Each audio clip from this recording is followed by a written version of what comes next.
전도서 12장 말씀입니다.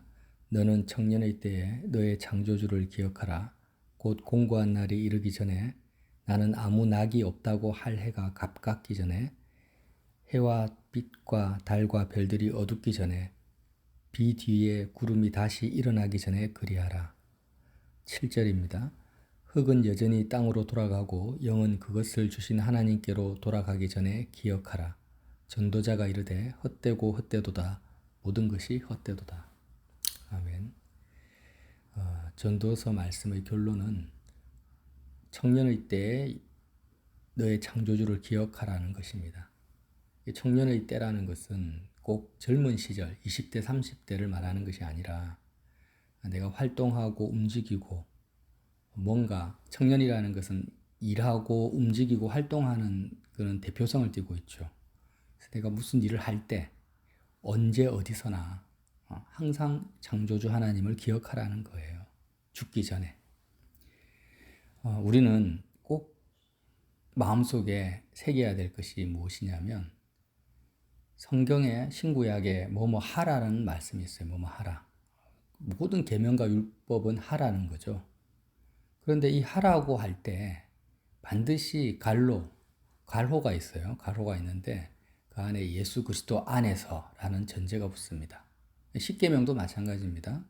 예를 들면 탐심을 가지지 마라, 도둑질하지 마라 이런 말씀이 있으면 그 앞에 괄호가 있어요.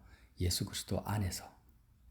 왜냐하면 인간은 타락한 죄인이기 때문에 인간 안에서 타락한 죄인 안에서 선한 것이 나올 수가 없습니다. 그래서 전제가 예수님께서 공생의 기간 동안 사람으로 오셔서 죄가 없으신 분인데도 불구하고 하늘에 계신 하나님 아버지 안에서 행하신 거예요. 안에서 행했다라는 것은 하나님 아버지와 연합된 상태에서 말하고 행동하고 아버지가 말씀하지 않으면 말하시지 않고 아버지가 행하지 않으면 행하지 않았습니다. 그 본을 보이셨는데 우리도 마찬가지죠. 우리는 하물며 죄인인데 내가 율법이든 뭐든지 간에 뭐뭐 하라고 했을 때 내가 한다. 내가 주체적으로 나 혼자 뭘 하라는 의미는 그런 성경에 없는 내용이에요. 그런 개념은 율법주의고 그게 아주 바리새적이고 마귀적인 거죠. 선악과를 먹은 인생의 본성입니다. 죄악된 본성이에요. 그러니까 항상 우리는 의식 가운데 하나님이 뭔가를 말씀하시면 너 혼자 너 힘으로 하라는 것이 아니라 반드시 예수 그리스도 안에서 예수님과 연합된 상태에서 하라는 그런 말씀으로 받아들여야 됩니다. 구약도 마찬가지고 신약도 마찬가지죠. 특별히 청년의 때에 너의 창조주를 기억하라고 해요. 이 말씀도 궁극적으로 뭘 기억하라는 것이냐. 오늘 그것을 나누고 싶습니다. 우리는요, 어릴 때부터 계속 인격적으로 예수님을 사랑해야 된다. 예수님과 인격적 관계를 가져야 된다라고 설교를 들어왔습니다. 그러면 도대체 예수님과 인격적인 사랑의 관계를 가진다라는 것이 뭐냐라는 거예요. 어떤 예언의 은사나 성령의 은사를 받아서 예수님의 음성을 직접적으로 듣는다, 영감을 받는다. 그래서 길을 갈 때나 집에서 일을 할 때도 예수님이 말씀하시는 거예요. 아무개야 이렇게 해라. 사람과 사람이 데이트하듯이 그렇게 예수님과 대화하면서 사는 것이냐. 저는 처음에는 그런 건지 알았어요. 근데 그게 아닙니다. 하나님의 음성을 듣고 예수님의 음성을 듣는 것이 아니에요. 그 음성을 듣는다라는 그 차원도 굉장한 미혹의 요소가 있거든요. 꿈이나 환상을 보는 것도 아니에요. 어떤 성령의 불을 받아서 마음이 뜨거워지는 것도 아니고 예배 시간에 아주 깊은 찬양의 시간을 갖는 것, 이 모든 것들은 예수님과의 인격적 관계를 가짐으로 말미암아 나타나는 일부분의 현상일 뿐입니다. 본질적으로 인격적 관계는 아니라는 거예요. 자, 사람과 사람 사이에도 두 사람이 인격적으로 사랑한다고 하면은요, 반드시 전제되는 것이 있어요. 그것은 상대방의 마음속에 그 사람의 존재감이 들어오고 또 그 반대편 상대방의 마음속에도 사람의 존재감이 들어오는 것입니다. 예를 들면 최근에 BTS가 LA 소피아 스타디움인가 거기서 공연을 한다고 막 난리더라고요. 그러면 아미라는 BTS 팬들이 있습니다. 그럼 아미와 BTS가 인격적 사랑을 하고 있느냐? 아니죠. 일방적인 슈퍼스타와 팬의 관계일 뿐이에요. 왜냐하면 팬의 마음속에는 스타가 들어와 있어요, 이미. 너무 좋아하니까. 막 열렬하게 막 BTS 하고 막 소리치고 춤도 추는데 BTS 그 청년의 마음속에는 그 팬이 누군지도 몰라요. 그가 어디서 하며 무엇을 먹고 그 이름이 뭔지도 모르는 거예요. 그냥 아미 팬이구나 이 정도 아는 거죠. BTS의 마음속에는 상대방이 안 들어와 있기 때문에 이거는 인격적 사랑이 아니라는 거예요. 자, 예수님과 우리의 관계도 마찬가지죠. 내가 예수님 안으로 들어가야 됩니다. 먼저 예수님 안으로 들어갈 수가 없으니까 우리 스스로는 예수님이 먼저 찾아오셨어요. 계시록에 라우디게아 교회를 향해서 문 밖에서 두드린다. 누구든지 문을 열어라. 예수님이 제자들에게 찾아오셨습니다. 먼저 찾아오셨죠. 수가성 여인에게도 먼저 찾아오셔서 제자들과 3년 동안 이렇게 공생의 기간 동안 같이 동고동록 하셨어요. 제자들과 밥을 먹고 이적과 기사를 행하고 같이 잠도 자고 그렇게 했지만 자, 여기서 중요한 것은 그렇다고 해서 제자들이 예수님 이름으로 귀신을 쫓아내고 함께 생활한다고 해서 예수님 안으로 제자들이 들어갔습니까? 들어가지 못했어요. 왜냐하면 예수님은 죄가 없으신 분이란 말이에요. 삼위일체 하나님이십니다. 인간이지만. 그러니까 우리가 하나님 안으로 들어갈 수 없는 이유는 모든 인생은 죄인이기 때문이에요. 예수님이 사람이 되셔가지고 사람에게 찾아오셨지만 그 누구도 예수님 안으로 들어갈 수가 없었어요. 죄인인 사람이 어떻게 예수님 안으로 들어갑니까? 그래서 예수님이 결국에는 십자가에서 세상으로부터 버림받고 십자가에서 죽으신 것입니다. 세상으로부터 버림받고 십자가에서 죽으신 예수님 안으로 들어갔을 때 비로소 사람들은 죄사함을 얻습니다. 죄사함. 죄를 사함받게 돼요. 왜? 예수님의 그 죽음은 나를 대신한 죽음이니까. 예수님과 함께 죄사함을 받은 그 사람이 이제 드디어 하나님 안으로 들어가게 되는 거죠. 자, 다시 한번 예를 들어 볼게요. 어떻게 예수님 안으로 들어가는 것이냐? 예수님과 인격적 사랑을 말합니다. 부모와 딸이 있습니다. 그런데 어린 딸이 괴한에게 납치를 당했어요. 그러면 부모의 마음은 어떻겠습니까? 너무나 두렵고 불안하고 막 공황장애가 올 정도로 아무 일도 못하고 오직 딸의 신변만 염려하고 걱정하게 되겠죠. 정상적인 부모라면. 일반적인 부모라면. 왜 그렇습니까? 부모의 마음속에 딸이 들어와 있기 때문이에요. 이렇게 인간적인 비유지만 사람과 사람과의 관계 속에서의 이런 너가 내 안에 내가 너 안에 있는 관계하고 예수님의 제자들과 예수님 사이의 관계는 다르다라는 거예요. 왜냐하면 예수님 안으로 들어간다라는 것은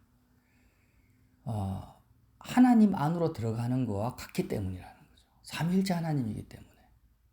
죄인은 들어갈 수가 없습니다. 그래서 첫 번째로 주님이 제자들을 예수님 안으로 인도하시기 위해서 세상에서 버림을 받습니다. 세상에서 버림받는다라는 것, 왜 버림을 받습니까? 제자들로부터, 많은 군중들로부터 다 버림을 받죠. 이 죄라는 것은요, 내 마음이 하나님을 향하지 않고 세상을 향하는 것이 죄잖아요. 관역을 빗나간다는 의미니까. 그래서 먼저 예수님은 십자가에서 죽으시기 전에 세상으로부터 완전히 버림받는 상황에 처해져야만 됐던 거예요. 그래서 그 세상으로부터 버림받은 상태에서 죄에 대해서, 세상에 대해서 죽으셨는데, 세상으로부터 버림받고 죄에 대해서 죽으신 이 예수님의 십자가 사건이 딸이 납치된 부모의 심정과 같은 그런 사건으로 나에게 체감되어지고 내가 붙잡을 때 나는 예수님 안으로 들어간다는 거예요. 자, 제자들은 3년 동안 예수님과 동고동락하면서 예수님과 친해졌어요. 예수님과 사귀고 친해진다고 해서 예수님 안으로 들어간 것이 아니다라고 지금 제가 말씀을 드리는 겁니다. 그래서 예수님은 제자들을 사랑했고 제자들도 예수님을 사랑했지만 베드로는 예수님 안에 한 번도 들어가 본 적이 없었던 거예요. 그런데 그렇게 친하고 자기 인생의 모든 것을 버리고 예수님을 따랐던 그 베드로의 마음속에서 예수님이 첫 번째 인물이 된 거예요. 근데 그 첫 번째 인물이 되신 사랑의 대상이 되신 예수님이 세상에서 버림받고 십자가에서 죽으신 사건을 당하십니다. 그때 베드로의 마음이 마치 어땠을까? 연약한 딸이 괴한에게 납치되었을 때 느끼는 부모의 심정과 같았다라는 것입니다. 그래서 딸이 괴한에게 납치됐는데요. 만약에 어떤 부모가 회사의 업무가 더 급한 거예요. 딸보다, 딸의 신변보다. 그러면 그 부모는 어떻다라는 거예요? 그 부모는 딸 안에 들어가 있지 않다라는 거죠. 딸이 납치됐는데 자기 건강이 더 문제라. 자기가 지금 몸이 아프니까 빨리 병원 가야 되겠다. 이러면은 딸과의 인격적 사랑을 안 하고 있다라는 거예요. 마찬가지입니다. 우리가 예수님과 인격적 사랑한다라는 것은 그냥 예수님의 음성을 듣고 막 일문일답하고 어떤 그런 것들을 말하는 게 아닙니다. 큐티를 통해서 오늘 말씀을 통해서 하나님의 뜻을 알고 이런 것들이 아니에요. 그런 게 아니라 예수님 안으로 들어가는 것입니다. 그리스도 예수 안에. 근데 그 그리스도 예수 안에 어떻게 들어갑니까? 죄인은 못 들어간다고 했죠. 그래서 예수님이 모든 인류를 예수님 안으로 인도하시기 위해서 죄의 문제를 해결하시는 거예요. 죄의 문제. 너가 내 안에, 내가 너 안에 들어가려면 나는 반드시 이 세상에서 버림받아야 돼. 너희들은 세상을 사랑하잖아. 하나님을 사랑하지 않고. 마음을 다해서 하나님 사랑하는 것이 1순위가 아니잖아. 청년의 때의 창조주를 기억하지 않잖아. 그러니까 이 죄의 문제를 해결하기 위해서는 반드시 죄는 뭐냐? 하나님보다 세상을 향해서 마음을 두는 거니까 나는 반드시 세상으로부터 버림받아야 돼. 누가? 예수님이. 그래서 모든 제자들과 군중들과 이스라엘 백성으로부터 버림을 받으신 거예요. 세상 문제. 혼인잔치에 초청을 했는데요. 전부 다 세상에 관심이 있습니다. 나는 소를 시험해야 되겠다. 장가 가야 되겠다. 이런 식으로 세상 혼인잔치에 관심이 없는 거예요. 그래서 우리는요, 예수님 안으로 들어갈 때 반드시 세상에서 버림받은 그 예수님의 사건에 내가 연합하는 거예요.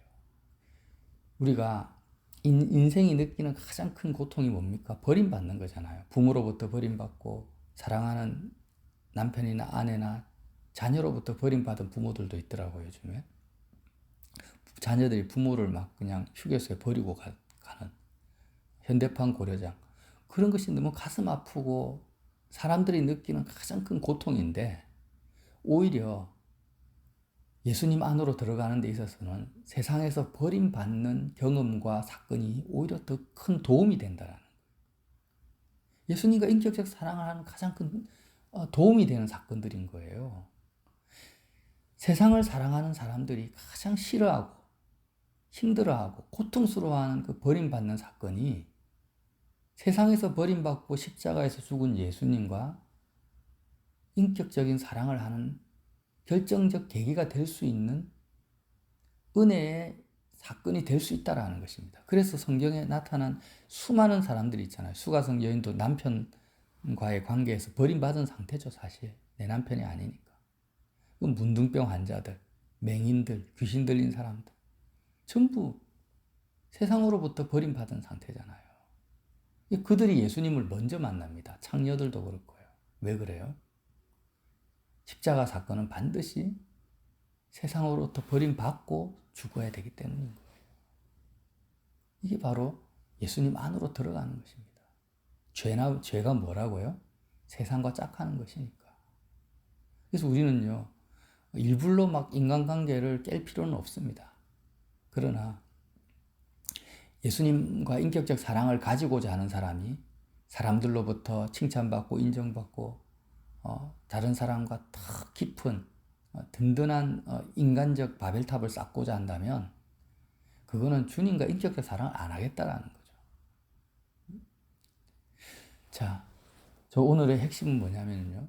예수님과 인격적 사랑을 가지는 게 뭐냐라, 도대체 뭐냐라는, 그건 예수님 안으로 들어가는 것입니다. 그럼 예수님과 함께 세상에서 내 마음이 격리되어져서 죄에 대해서 죽으면은요, 죄사함을 얻고, 그 자체가 죄사함이죠. 회개라는 것도 본질이 막 울고 불고 탄식하고 이게 회개가 아니라 그리스도 예수 안으로 들어가는 것 자체가 죄사함이고 회개입니다. 그러면 주님과 함께 부활하고 예수님 안에서 하늘에 안치운 바 됩니다. 하늘에 안치운 바 된 상태가 되는 거죠. 그때 바로 예수님이 하나님 아버지를 대면하듯이 우리가 하나님 아버지를 대면한 상태가 되고 이것이 바로 하나님 아버지의 사랑 안에 거하는 것입니다. 자, 우리는요, 언제 어디서나 반드시 기억해야 될 것은 전도서가 말씀하시는 내용은 헛되다라는 거예요. 너가 이 땅에서 뭘 하든지 헛되다. 중요한 것은 없다. 밥을 하든 뭐 대통령이 되든 인생에 하는 모든 일은 죽으면 다 흙으로 돌아가는 일이고 다 깨어지고 부서질 일이기 때문에 아무것도 중요한 것이 없고 시급한 것도 없고 급한 것이 없다. 오직 의미 있는 것은 창조주를 기억하는 것. 다시 말하면 그리스도 예수 안에서 하나님을 사랑하는 것밖에 없다라는 것을 기억하라는 거예요. 그래서 무슨 일을 하든지 우리 기억합시다. 예. 오늘 급한 일 있으십니까? 그게 급한 게 아니야. 지금 내 마음의 상태가 하나님을 사랑하는 것이 중요하지. 급한 일은 없어. 중요한 일도 없어.